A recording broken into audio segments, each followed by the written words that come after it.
Salut à tous, bienvenue dans En haut libre, le podcast 100% tennis fauteuil. Aujourd'hui, on se retrouve pour une nouvelle interview en compagnie de Frédéric Patierno. Bonjour Fred, merci de venir sur notre podcast. Alors installez-vous, c'est parti. Est-ce que tu peux te présenter, s'il te plaît? Alors, je m'appelle Frédéric Patierno. Je suis entraîneur national en charge des juniors depuis une douzaine d'années, au moins. Et comme tu le disais si bien, et voilà, je suis l'enseignant qui gravite partout en France sur le Paratennis Tour. C'est moi qui est chargé de l'animation sur le terrain, avec d'autres enseignants des régions avec qui on bosse pour animer justement ce Paratennis Tour. Et Peux-tu nous dire comment tu as décidé de venir sur le circuit du tennis fauteuil? alors, comment je suis arrivé sur le tennis fauteuil? C'est que je suis arrivé sur le tennis fauteuil car un jour, il y a Laurent Fischer. Je ne sais pas si vous connaissez Laurent Fischer, qui est un très bon Sur un joueur de joueur. tennis fauteuil en premier. Moi, j'étais à Strasbourg, la Ligue d'Alsace. Il est venu justement me demander de l'entraîner parce qu'il ne trouvait pas d'entraîneur. Malgré que ce soit un très bon joueur, je ne sais même pas, je crois qu'il a même peut-être participé aux Jeux de Séoul, je ne sais pas, sur des jeux. Et j'ai commencé comme ça. J'ai commencé Ok. avec lui. Et en même temps, parallèlement à ça, j'étais à la Fédération française handisport. Et par ma recherche de joueurs dans la Ligue d'Alsace, le fait d'essayer de développer, d'aller dans les écoles, d'aller dans les CLIS et les ULIS, pour justement trouver des jeunes joueurs en fauteuil, je suis devenu en parallèle conseiller technique régional pour la fédération handisport. Voilà, c'est comme ça que ça a commencé. Et après, j'ai développé ma section. Ça fait 18 ans que j'ai ma section à Strasbourg, au tennis club Oberhausbergen. Voilà, j'ai commencé avec 0 élève, 1 élève, 2 élèves, 3 élèves. Et à force de travailler, voilà, on m'a sollicité à la Fédération française handisport. On m'a sollicité à la Fédération française handisport parce qu'à l'époque, j'avais 4 jeunes dans mon club et il y en avait 12 qui étaient répertoriés en France. Donc, en gros, je représentais un tiers des jeunes dans ma section. Et c'est comme ça que je suis arrivé entraîneur national en charge des juniors à la FFH. Au tout début, tu n'avais aucune Et expérience dans le tennis fauteuil. non, je sais plus exactement, Nolan, mais je pense que peut-être que je venais juste de faire la formation tennis fauteuil Hmm. qui était encadrée à l'époque par Christelle et Pierre Fusade. Donc j'avais fait les 3 jours, mais je ne sais plus si c'est avant ou après. J'ai des problèmes de mémoire, comme vous le savez, je suis assez vieux. Donc voilà, je ne sais plus. Et après, j'ai commencé, j'ai appris sur le terrain, j'ai essayé, je me suis retrouvé avec des polyhandicapés dans les écoles qui arrivaient à bouger l'avant-bras et qui étaient quasiment allongés. Voilà, j'ai commencé vraiment à la base. Et à force, voilà, je leur ai trouvé des solutions, évidemment. Vous pensez bien, pas pour jouer au tennis fauteuil, mais pour déjà s'amuser et qu'ils prennent du plaisir dans leur activité sportive quand j'allais dans les écoles. Et voilà. Et de fil en aiguille, j'ai fait beaucoup de parallèles avec les valides parce que la pédagogie que tu emploies avec les valides, c'est exactement la même qu'avec le tennis fauteuil.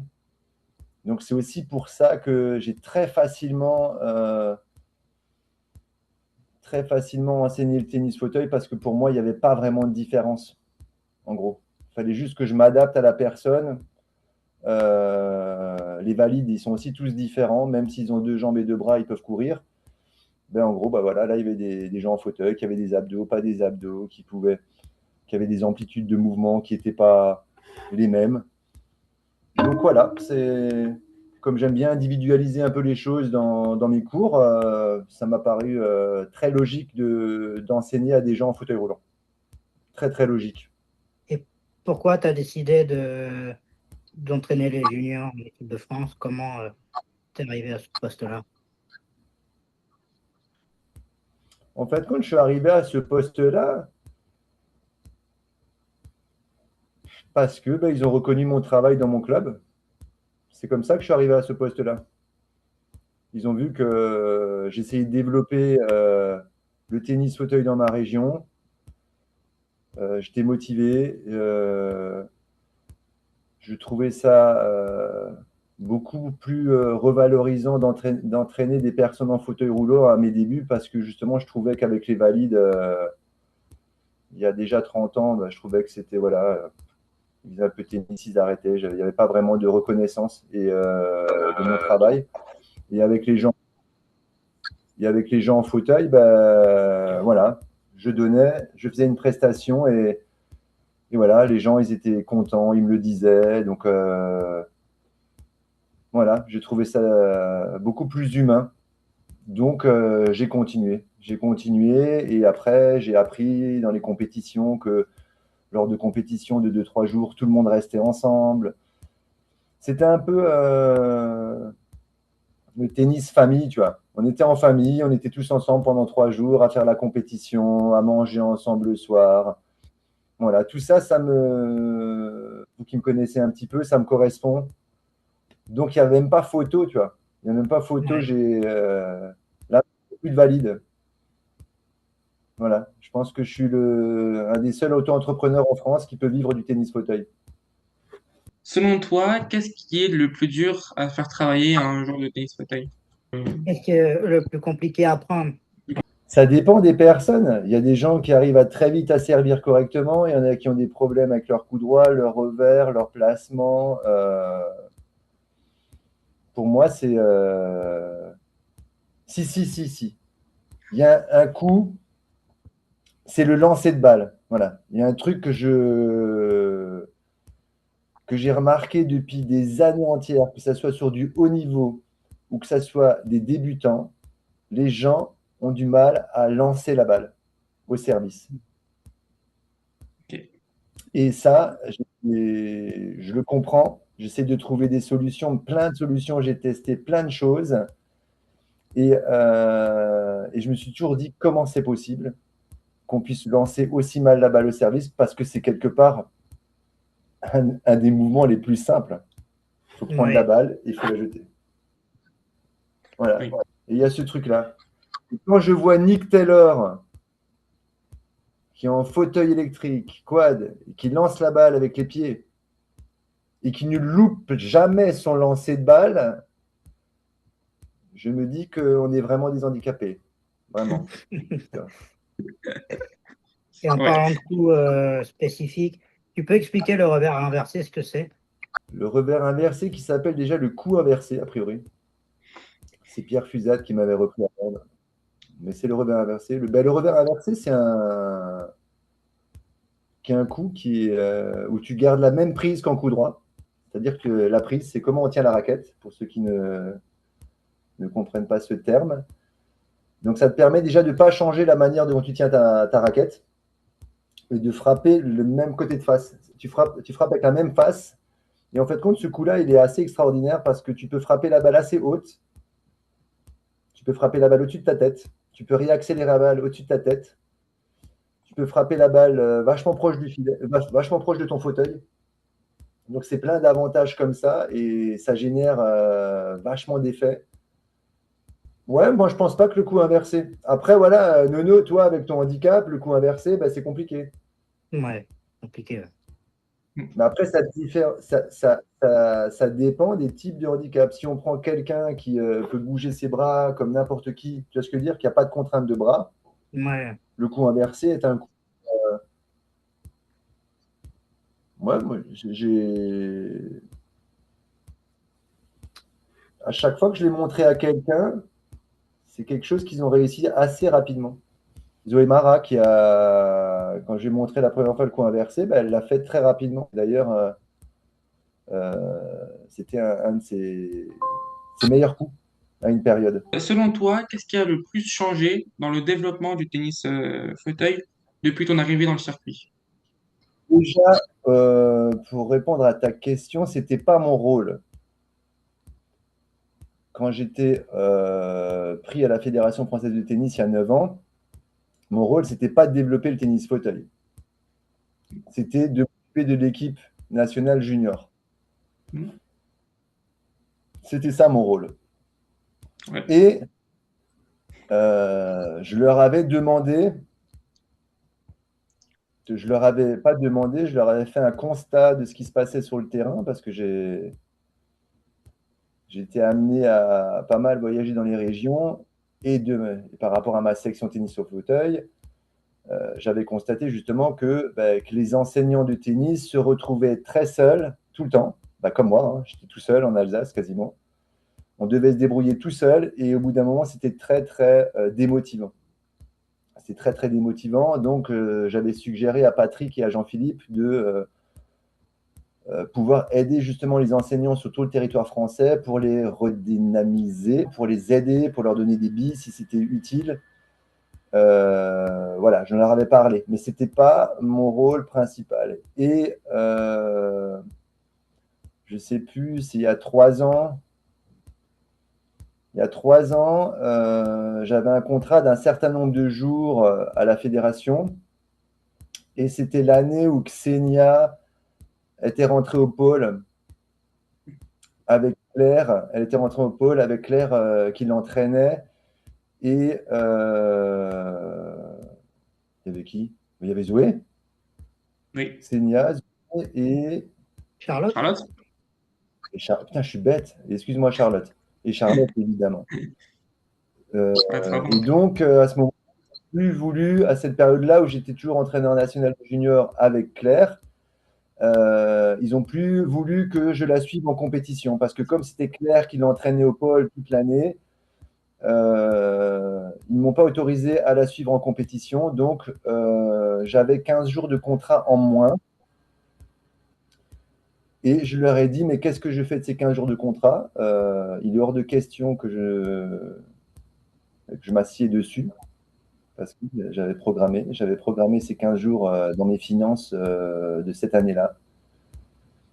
Et on a eu une grande discussion qui s'est finie par dire fais ce qui te semble bien. Et je leur ai dit ben voilà, je vais aller faire des visites de club, je vais aller voir des enseignants dans les régions, ceux qui m'autorisent à venir, et je vais aider les personnes qui étaient demandeurs de ça. Donc c'était Sabrina à Sochaux qui avait 2-3 juniors. Il y avait une petite dans les Hauts-de-France qui attendait depuis 6 mois de pouvoir être intégrée dans un groupe. C'est la petite Sophia que vous connaissez, la Sophia, que j'ai intégrée en inclusion dans un groupe de mini-tennis valide. Il y avait le petit Nolan dans le Grand Est chez moi que j'ai intégré dans un groupe de mini-tennis au Tennis Club Marlenheim.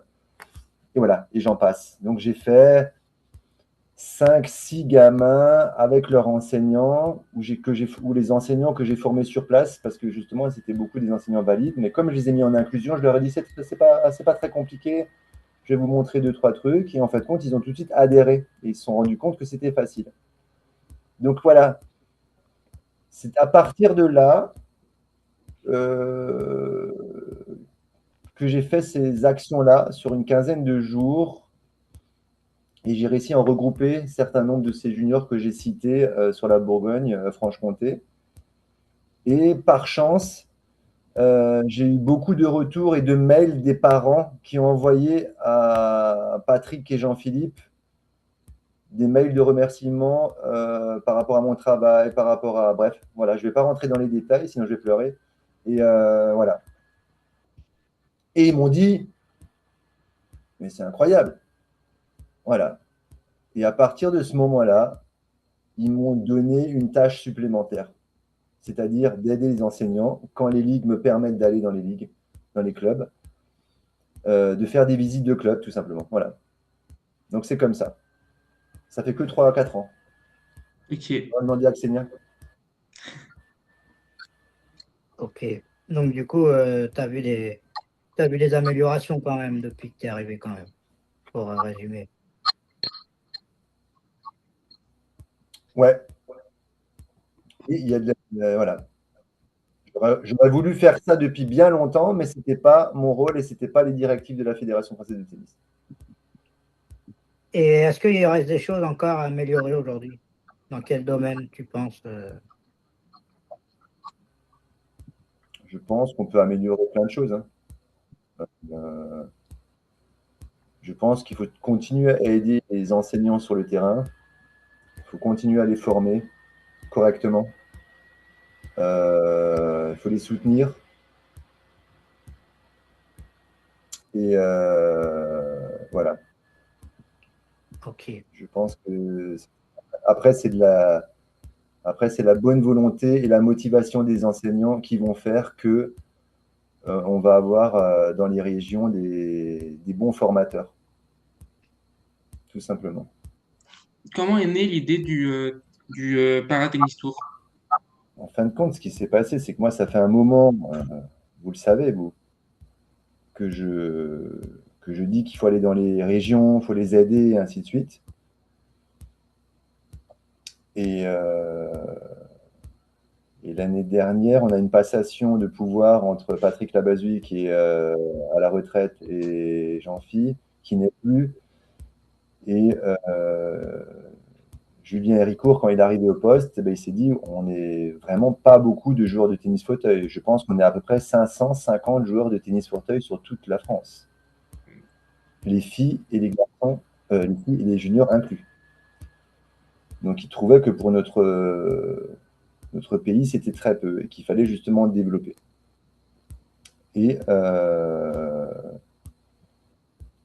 et voilà, et un jour, ils m'ont demandé est-ce que ça te dirait d'avoir une camionnette, d'avoir un camion, avoir des fauteuils, du matériel pédagogique et de circuler dans les régions. Alors j'ai dit bah oui, vous pensez bien. Et moi, ça me plairait de faire ça. Il suffit de m'installer un lit dans le camion et voilà, je suis le roi du pétrole. Tu vois. Je suis parti en vacances et quand je suis revenu de vacances, ben, il y avait des dates sur la tournée, des dates qui étaient bien organisées sur la tournée de Yannick Noah. Voilà. L'objectif Pardon. principal de tout ça? L'objectif de tout ça, c'est que les régions, des mails ont été envoyés par la fédération. Vous pensez bien que ce n'est pas moi qui les ai envoyés. Moi, je suis juste l'animateur de ces journées pour justement créer des liens entre les régions, les départements, les enseignants et les clubs. Et c'est pour ça qu'on fait des journées dans les clubs et dans les centres de rééducation, justement pour créer des liens, pour que les enseignants viennent me donner un coup de main, parce que quand tu as 70 personnes qui viennent dans une matinée, vous pensez bien que je ne peux pas m'en occuper correctement. Donc c'est pour aider, en fait, compte que les enseignants sur le terrain viennent m'aider, qu'on accueille des nouvelles personnes qui viennent souvent des centres de rééducation ou en fonction des livres, comment ils ont fait leur publicité. Après, c'est libre, hein, c'est les clubs, les départements, les régions, ils font un petit peu leur tambouille eux-mêmes, tu vois. C'est eux qui essayent de trouver un maximum de personnes. Je crois que la Fédé aussi appelle les centres de réadaptation. Je crois que c'est la Fédé. Et voilà. Et le but, c'est de créer une date. La Fédé a proposé des dates pour que Yannick Noah soit sur un maximum d'interventions, pour qu'on ait une visibilité beaucoup plus grande. Voilà. C'est créer des liens, région, enseignants, club, nouveaux membres. Fred, selon toi, qu'est-ce qu'il faudrait pour que le tennis fauteuil ait plus de visibilité dans le monde? Dans le monde en général, Ouais.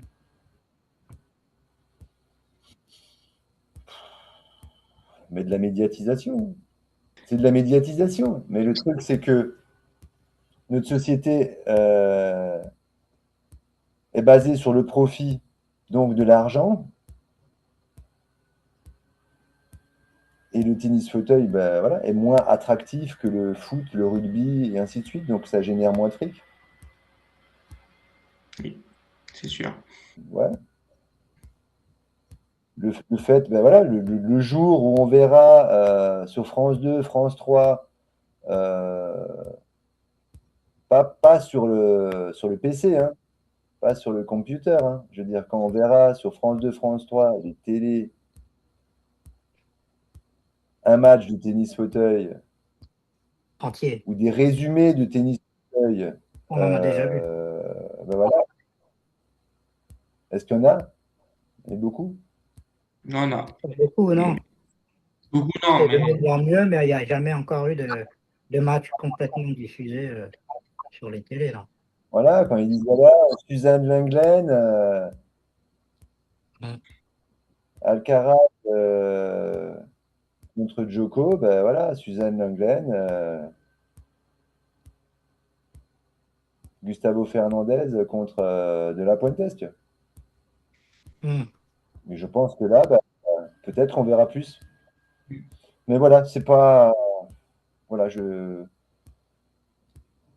me suis pas intéressé à ça parce que moi, mon but, c'est d'aider les autres. C'est d'aider les enseignants. Moi, j'ai vu comment j'ai eu des problèmes pour commencer le tennis fauteuil, les bâtons dans les roues qu'on m'a mis, pour avoir des fauteuils, des subventions, des aides. Donc moi, mon cheval de bataille depuis le début, c'était d'aider. Donc j'avais aidé dans la Ligue d'Alsace. Par mon travail sur le terrain, on m'a amené à être conseiller technique régional à la Fédération handisport, puis à la FFT. Donc je me suis dit, ben, en passant par ces fédérations, ça me permet d'aider le plus de monde. Voilà. Quelque part, ça, c'est exactement ce que je voulais faire. C'était aider. Et par mon travail sur le terrain, j'ai réussi à passer de la fédération handisport. Puis après, ils m'ont récupéré à la FFT. Et je me suis dit, ah, ben, c'est cool parce qu'en passant par les fédérations, ben, je peux aider plus de monde. Et c'est d'ailleurs pour ça que nous, on s'est connus. Exactement. C'est exactement ce que je voulais vous dire avant. C'est-à-dire que, tu vois, quand j'ai développé ma section tennis fauteuil, j'ai eu tellement de difficultés à le faire et je me suis dit, putain, c'est quand même cool le tennis fauteuil. J'aimerais bien aider les autres pour qu'il y ait plus de monde pour m'aider à faire ça. Et c'est par justement ce que je vous ai expliqué avant, ben on m'a demandé à la FFH. Et le fait d'aller dans les fédérations, ça me permet de toucher plus de monde. Mm. Est-ce que tu as eu une expérience sur le circuit professionnel en accompagnant un joueur, par exemple? Ouais.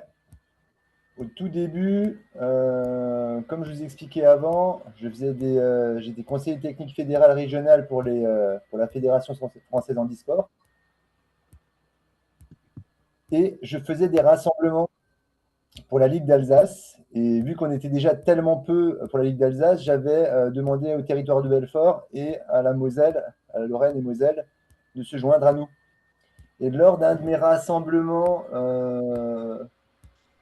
j'en faisais un par trimestre, il y a des joueurs de Sarreguemines qui étaient venus.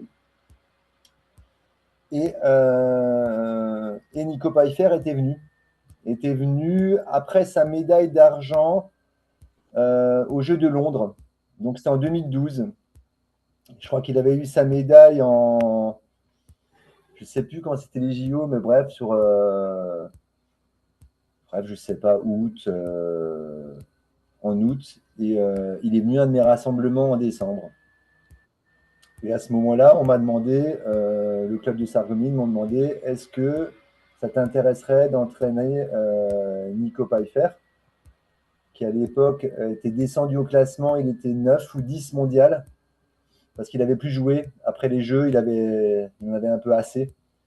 Voilà, il n'avait plus trop envie de jouer au tennis. Donc son club de Sarreguemines, voilà, ils m'ont sollicité. Alors je leur ai dit, mais pourquoi pas. Moi, ça faisait déjà bref, 4-5 ans que j'avais commencé un peu le tennis fauteuil, tu vois. Donc j'ai accepté et j'ai passé 2 ans à l'entraîner, à sillonner un petit peu le monde sur les ITF, les Super Series. Et j'ai fait très peu de grands chelems parce que à l'époque, les grands chelems, c'était que les 7 meilleurs du monde plus une wildcard. Ah oui. Maintenant, les grands chelems, c'est 7. À l'époque, c'était que 7. C'était 7, les 7 meilleurs du monde plus une wildcard. Et donc, voilà. Donc, l'objectif, c'était de le ramener dans le top 7 mondial. C'était d'ailleurs c'était super intéressant pour moi parce que j'avais déjà entraîné Laurent Fischer, j'avais entraîné des joueurs de troisième série, de seconde série. Et Nico, évidemment, c'était le step au-dessus, tu vois. Il était, il est fantastique. Il roule vite, il a des coups incroyables. Donc, ouais, c'était un plaisir de l'entraîner, vraiment. Peux-tu expliquer la différence entre la catégorie Open et la catégorie Quad, s'il te plaît? Alors, la catégorie Open et Quad. La catégorie Open, c'est une majorité de joueurs, de la personne amputée, paraplégique. Et la catégorie de quad, c'est souvent des catégories qui sont touchées aux 4 membres. Ça veut dire qu'ils sont aussi touchés au niveau des jambes, mais ils sont aussi touchés au niveau des bras. Et il y a des classifications bien très précises que je ne maîtrise pas. Voilà. C'est juste que voilà, souvent quand il y a des quads, c'est des gens qui ont un peu moins de force dans les mains. Souvent on voit qu'ils sont strappés. Ils strappent la raquette parce qu'ils ont du mal vraiment à la saisir fort. Après, voilà, il y a des fois des incohérences. Voilà, il y a des personnes on se demande pourquoi ils sont quad. Et il y a des personnes qui sont dans la catégorie open. On se demande pourquoi ils sont en catégorie open. Ils auraient largement leur place chez les quads. Mais ça, c'est pas, voilà, ça, c'est pas à moi de décider.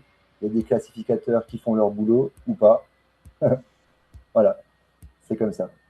Voilà en gros la grosse différence. Et pour finir cette interview, est-ce que tu as une anecdote qui a pu te marquer pendant ta carrière? Une anecdote. Pouah, mais j'en ai plein. Vas-y, on La t'écoute. mieux, Plein la meilleure, d'anecdotes. la meilleure.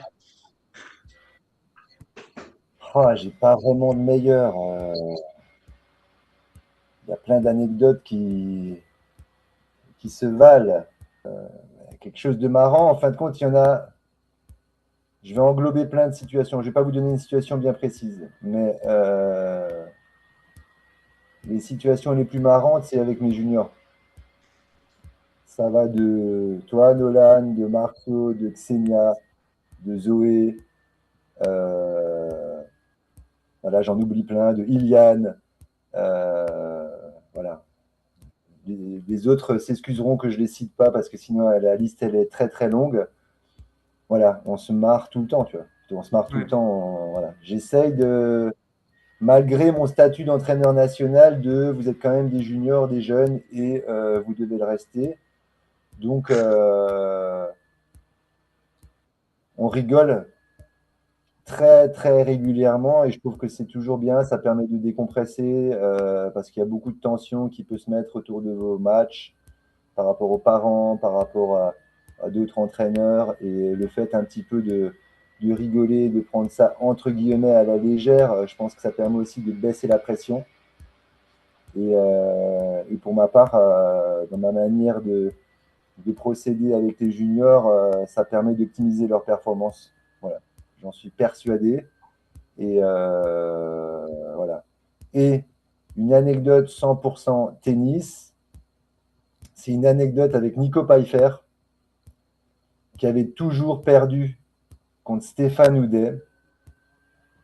Toujours, toujours, toujours. Et en 2014, je crois, c'était la deuxième année, la première ou la deuxième année où je l'entraînais. Il se retrouve une énième fois en finale sur Stéphane Houdet. Et la veille de match, on a bu, mais pas que de l'eau. Et le lendemain, je l'ai levé super tôt. On s'est fait un practice de plus d'1 heure, 1 heure et demie. On avait mis des choses en place avec une petite fiche. vous savez, je fais toujours des petits papiers où vous devez noter des recommandations et il a perdu le premier set contre Steph, serré. Et le deuxième set, je lui dis où il est ton papier. Il a sorti son papier. Et après, je ne sais pas ce qui s'est passé. Il lui a mis. Il a gagné, tu vois. Il a gagné en 3-7. Il a fait un match incroyable. Alors, est-ce que c'est le papier qui a aidé ou pas? Mais au final, voilà, ça l'a relancé parce que voilà, il ne fallait pas grand-chose pour le relancer. Et Voilà le clé de la ouais, réussite. j'étais ouais, super fier pour lui. Il gagne son premier titre de champion de France. Ouais, c'était exceptionnel. C'était exceptionnel parce que voilà, c'était pas une période pour lui qui était très facile. Donc voilà, j'étais content qu'il gagne ce titre de champion de France. Mais après, j'en ai plein tennistiquement avec Xenia sur les compétitions juniors, la Coupe du Monde, avec Kylian et Xenia, et toi avec Léo. Bref, c'était voilà, c'est des avec Justin, ouais, c'est des super moments. Je pense que je peux pas en sélectionner une parce qu'il y a tellement de moments qui sont incroyables que voilà. Voilà. Désolé de ne pas avoir donné un truc très précis. T'inquiète pas, c'est parfait. C'est parfait. Bon, Bah, écoute, merci beaucoup à voilà. toi d'être venu pour cette interview. C'était un plaisir. Merci, merci.